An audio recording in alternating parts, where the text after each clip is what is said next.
Welcome to Kaumudy Global. Super Hornets land in Goa. Trials begin for fighters for Indigenous Aircraft Carrier. I'm Anjana and let's know more in detail.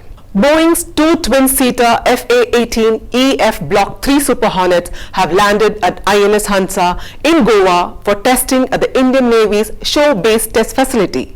These planes will go through a series of tests until early next month, demonstrating their capacity to ski jump as well as their interoperability with India's first indigenous aircraft carrier. After completing its ongoing sea trials, it is slated to be commissioned in August. Official sources had recently reported that these aircrafts will reach India towards the end of May, early June for trials at INS Hansa. Let's know more on trials. There are two aerospace companies, Dassault Aviation of France and Boeing of the US. They are both competing for fighter jets and the Indian Navy plans to purchase for the IAC. During the trials, the manufacturers are demonstrating their machine's capability with the Indian Navy's aircraft carrier, which employs the ski jump to launch the aircraft. The French company had sent in its Rafale M aircraft for the trials earlier this year to establish interoperability. Both the Rafale M and the FA-18 Super Hornet have completed trials to prevent a single vendor situation. Both the Rafale M and the FA-18 were designed to launch from aircraft carriers using a catapult launch mechanism. Therefore, minor modifications are required to make them operational from the IAC. Rafale M Marine has also completed trials and has just been upgraded according to official sources.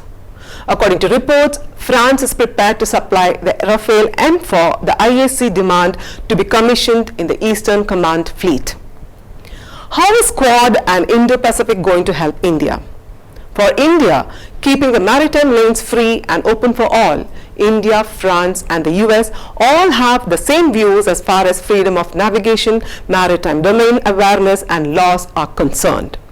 These lanes need to be open and free as they are critical for the trade and economy. France has asserted it is an Indo-Pacific country and it is willing to develop closer relationships with neighboring countries, and it considers India at the center of this strategy. The United States is also a member of AUKUS, which comprises Australia, the United States and the United Kingdom. AUKUS was formed in 2021 when the three countries joined forces, and the United Kingdom and Australia will receive nuclear submarine assistance from both the United States and the United Kingdom. According to the reports, once any of the aircraft is selected, a government-to-government deal would be reached to facilitate a quick acquisition procedure. Will it be an American or a French fighter jet? We'll have to wait and see. India may opt to go with the Rafale M because it already has Rafale planes in the Indian Air Force fleet, and the manufacturer is ready to supply the naval version as well, experts says.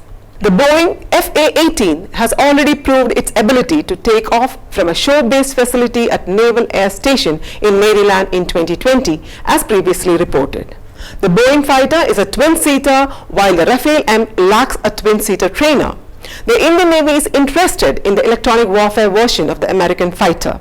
The size of the aircraft, its fit on the IAC and lifts would all be considered before finalizing the deal. The Indian Navy issued a request for information in 2017 for 57 twin-engine fighter jets, but it was scaled to 26 multi-role carrier-borne fighters (MRCBF), which included 8 twin-seater training variants and 18 single-seat variants. These aircraft are scheduled to replace the aging MiG-29K aircraft, and India is considering additional options in light of the protracted conflict between Ukraine and Russia. The Navy is short on planes to fly from both its carriers, the INS Vikramaditya and IAC Vikrant, which will be commissioned later this year. This is Anjana signing off. Do like and share this video. For further updates, subscribe to Kaumudy Global.